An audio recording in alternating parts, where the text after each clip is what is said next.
UFC 328, Khamzat Chimaev versus Sean Strickland just wrapped up a few days ago, and we've had time to sit back, talk with Dana, and figure out who's gonna fight who, and they're just gonna, I guess, shut the fuck up and do what they're told, says Dana. So, without further ado, first matchup, our new middleweight champion Sean Strickland. He will be fighting Nasruddin Imavov. Yes, the rematch. And it's not the most hype thing. It's honestly kind of mediocre. But Sean can sell a fight. I know a lot of Ariel Helwani in particular is having a lot of issues, a lot of hatred. I don't know. I guess of the fact that Khamzat and Sean made up for a bit. After you take a bunch of punches to the head and you've gone through war, through hell and back. Who's to say, man? We've never been in a fight like them, and whatever. But he's the rightful guy.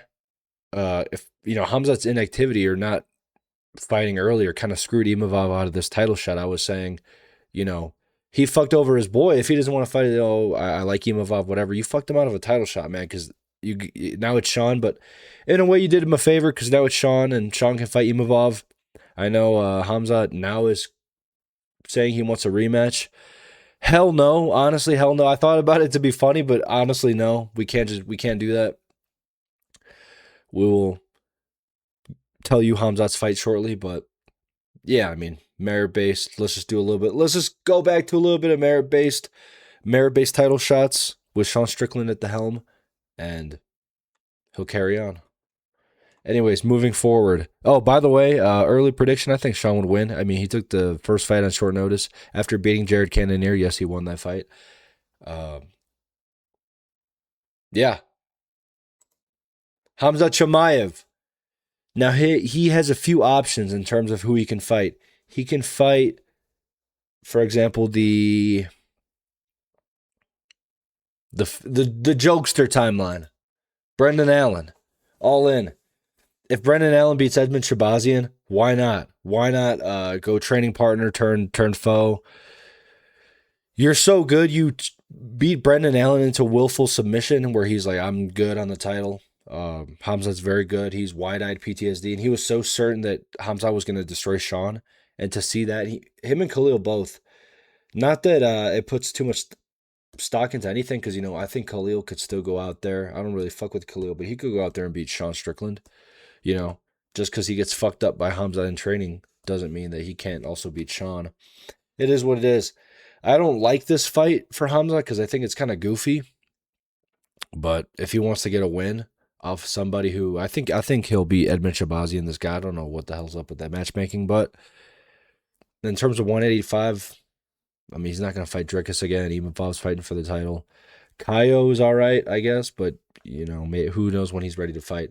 Anyways, these next fights are better. Big Ank. Khamzat Chimaev, I guess, apparently went to Dana White, said, I want to go to 205. Let him go to 205 and let him get tested against Big Ank. Caucus on caucus violence. Need I say more? I think it just makes sense.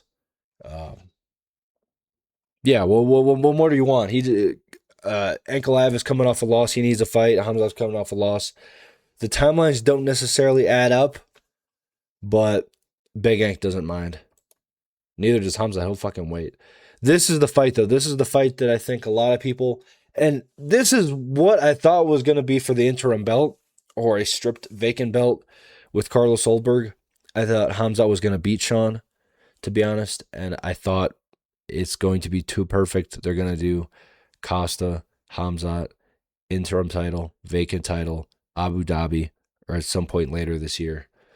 The fight still makes sense, though, and if anything, it makes more sense if you just keep Oldberg as the champion. You can still do Costa, Khamzat as like a title contender fight. 5-round co-main, who knows? 3-round fight even. I think a 3-round fight would benefit Khamzat, but another fight with some beef and winnable for both guys. Khamzat's losses or of invincibility. I mean, he's lost it like a few times now, I swear. But yeah, amazing fight either way. Joshua Van, knocking out slightly early stoppage Tatsuro Taira. I said it during the stream. I'm really interested in seeing him versus the winner of Kopp versus Horiguchi and Manel Kape. With I think the guy knows in the photo, but Horiguchi is very good, exceeded everyone's expectations. I just don't think during Manel Kape's prime he's going to continue that win streak he has currently in the UFC. He might get fucked up and TKO'd. And this fight needs to be in Japan or somewhere cool at the very least. Holy shit. Like, the UFC is just... The division right now, the flyweight division is thriving. UFC Asian market should be thriving. Like, what are we doing? They're going to headline this shit in the fucking Meta Apex. Come on now. But I think this works. Timelines add up. Everything adds up. You could do Pantoja. I didn't forget about Pantoja. If Pantoja is ready soon, because, man, I think he wants to be active, man. Like, I think he'd be cool to fight in fucking August, if I'm being real. August, if I'm being honest. July, if we're being rash. Probably September, October. But this would be amazing. Who knows? If it's later, it could be Pantoja. I did include a picture of Pantoja. I forgot to include a photo, so I kind of did forget. But Pantoja or Kape or Horiguchi. It's pretty simple. Enough said.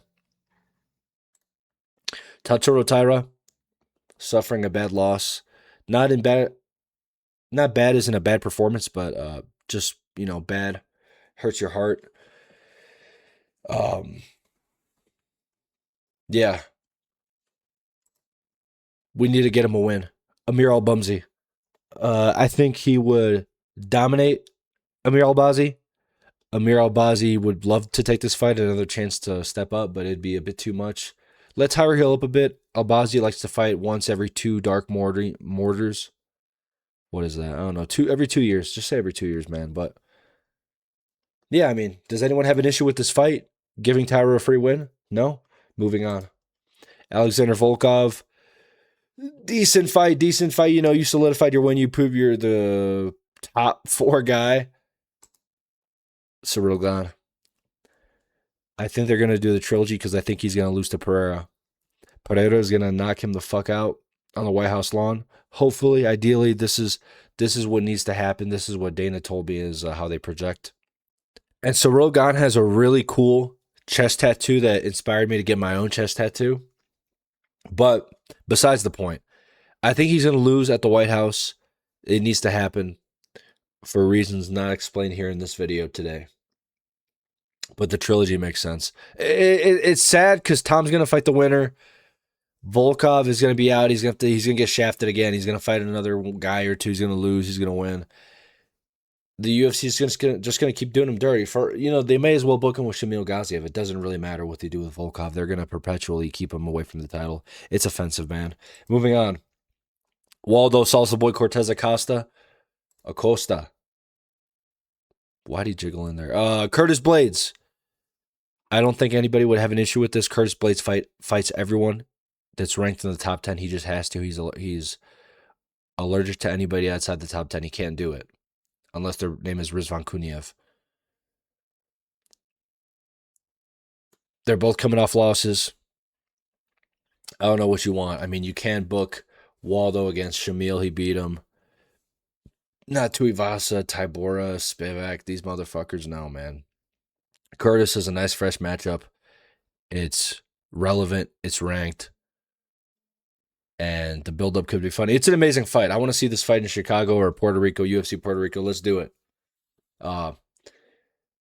And I don't... This is the thing, too. I don't know who would win, actually. I don't know who would win. Both men have been very much... not reality check, but... You know they're not ass. You know they're very good, but you know they're not, at least not right now for Salsa Boy, they're not top 3. They're not championship material per se. So it's a perfect clash. It's like if you put Blades against Volkov, which that fight needs to happen too, which actually, should that fight be made? Should we cancel all of this? Nah, Blades just lost, but it was an amazing fight. He should be rewarded in his live stream. Or somewhere. Curtis Blades. Let's connect. Let's connect. Let's do this. You versus Volkov. The the rematch. Or is that a trilogy? Holy fuck. Let me check. Let me not even check. Yeah, the rematch. So that might actually be what we campaign for. Curtis Blades. You want to fight up. You said you should be rewarded. You versus Volkov would be perfect. I mean, I might pick Volkov to win that fight, but we could still give Salsa a nice Brando Pericic fight if he wants to get a win. Well, that's dangerous. He could fight the loser. He could also fight the loser of um, Tom. But he could fight Cyril Gane if he loses. They could be hyped for that. Who knows, man? Heavyweight division ain't dead yet. We got Hogan in the mix. I would love to see Salsa Boy versus Hogan. That's what the people wanted, man. Come on. Anyways.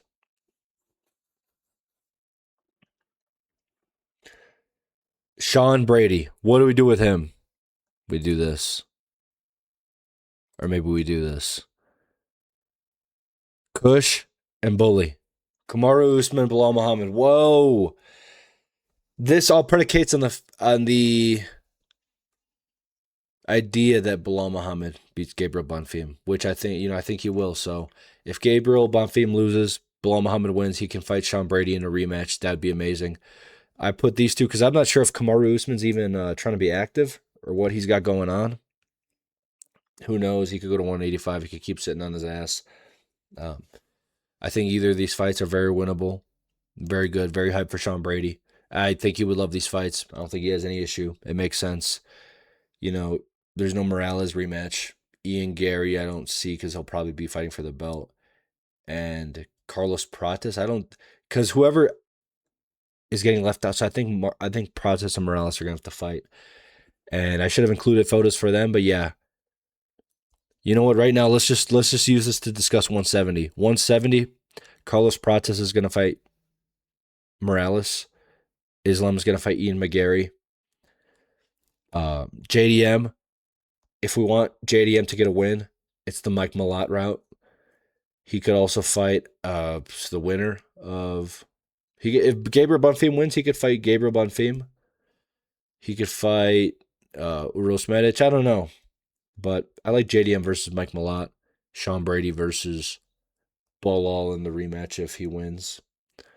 Anyone got a problem with it? No? Continuing on. Joaquin Buckley, New Mansa. Hands of Steel, Jeff Neal. I was looking at the rankings, and you could do Uros Medic, you could do a Mike Malott, you could do a loser of something, but it's been a few months, right, since he's been knocked out. Or no, because he got knocked out by Uros Medic again, too. That's still been like 2 months, I think. Regardless, I think end of the year, because Buckley probably wants to take a lot of time off to train, or maybe he wants to get back in there right away. Who knows? Who knows these guys' mentality? I just think roughly you can get these guys going at the same date. I think it's a winnable fight for Buckley, and I think it could be Jeff Neal's retirement fight. As sad as it is, because I love Jeff Neal. I love Hands of Steel. He knows that. It's kind of sad, but I really don't know what else to do with these guys because, it's tough when a guy's not retired officially. You got to book him fights, man. And 170 is the greatest division of this year. 145 will be the greatest division in the next year or two, but it is what it is. We gotta get Buckley. It's unfortunate we got Buckley, these fucking grapplers, and then JDM, the grappler, and the Nightmare Striker. They need wins, man. I honestly had higher hopes for them. I've been picking them.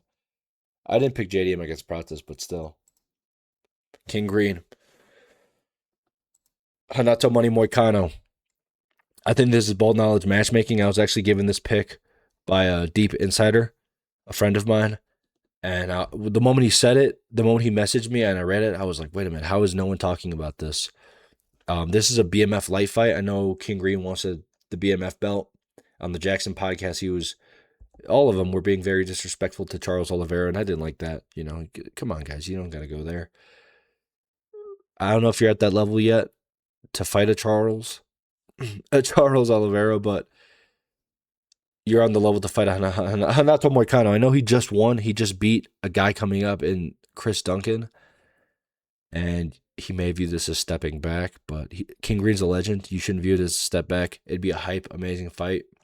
If Hanato doesn't want to fight King Green, maybe they could do Hanato versus Dan Hooker, and they could do King Green. But the thing is, I like this because I think it could be the OKC. They asked him at the post-fight interview at the media. Journalists asked him, hey, you want to be a main event? I think it's July 18th. Main event, July 18th. And, King was like, yeah, that sounds good. That sounds good, man. And it sounds like it could align with Hanato's schedule, but I think they'd be a good headliner for that event. If not, maybe you could get Ignacio Bahamondes to fight King Green. That would be, I think, a more dangerous fight for King Green, but who knows? The grappling of Hanato.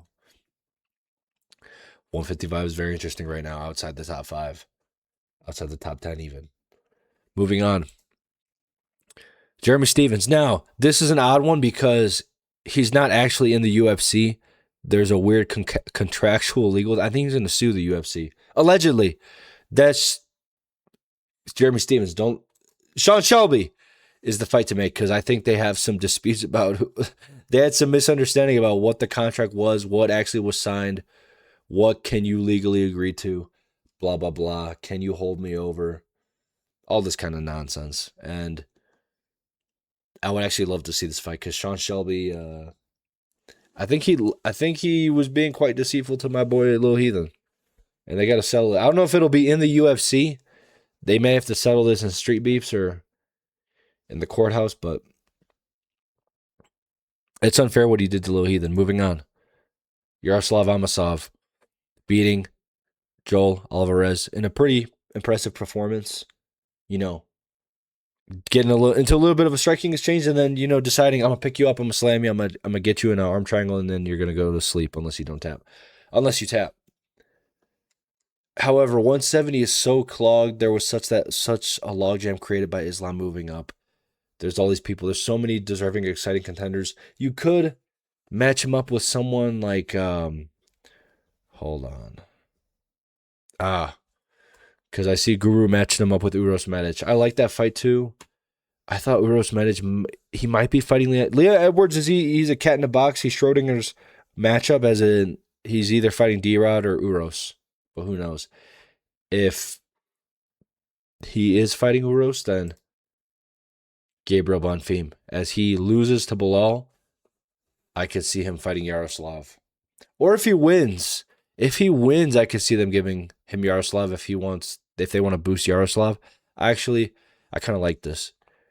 You'd want to give him someone higher ranked, but fuck that, man. If Bonfim wins, because it'll probably be by a robbery, like he robbed Wonder Boy, they'll match him up with Yaroslav because they want him more. And I actually like the fight either way. I think Yaroslav wins. Moving on.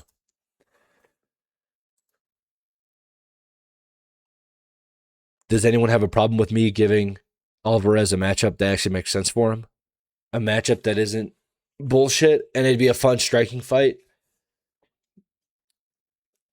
Timelines matchup. Both coming off losses. Similar builds. It'd be a nice treat to see. Moving on. Attaba Gauthier. This is a nutty matchup. This is kind of odd. People are like, oh, don't burn out 2 prospects. You're going to kill them. You're going to fade them. These guys need to fight because if they don't fight now, they may never fight. Yusri is not long for this division. To me, in my mind, it probably isn't true, but he looks like the biggest 185er I've ever seen in my entire life. And Ateba's a freak of nature. I want to see these two collide and go at it. I want them to have a war. No one should have a problem with this. I think it works. I think whoever comes out of this fight would be a little bit of a little heathen superstar. Any more I can say? I mean, he just came off that win off Ozzy Diaz, and then he came off the win of Mansour Abdul Malik, right? Both hard-hitting guys. And if this fight never happened, some people, including myself, would feel like we missed out on something. KGD, I did not know that meant Killer Grant Dawson. Let's get you a nice matchup, Beneil Dariush. And it's a nice matchup for both. I like this because Neither guy is going to try and hit you with bad intentions. Neither guy is trying to take your head off. I think I'm blocking KGD's face. Anyways, they just had a rough family event. God bless Grant Dawson and his family. And I'll hope he gets rewarded in a nice matchup in a big name in Beneil Dariush. I know he's got a bunch of losses now. The reputation is not the same, but it's nice for both. If he's not officially tired, I don't think. I think he said he'd be back. He'd come back strong. He just wants to take some time off, and it's a feel good fight, man. It's a feel good fight. I think Dawson would win, but maybe Beneil could crafty it up, keep the skills going, keep the strength going, and stay in the fight. Because Grant Dawson, I don't think would knock him out, but the fight, whatever outcome, it would tell you a lot about either guy, and that's why I like it. It's a nice, safe, feel good, makes sense, relevant matchup at 155, and that's how we're gonna end these guys' fate. I think we gave everyone fair matchups that made sense. We had a little bit of fun. We had a little bit of seriousness and a little bit of cries, but tears, I should say. But I hope you guys enjoyed. Let me know what you guys think down below. Goodbye.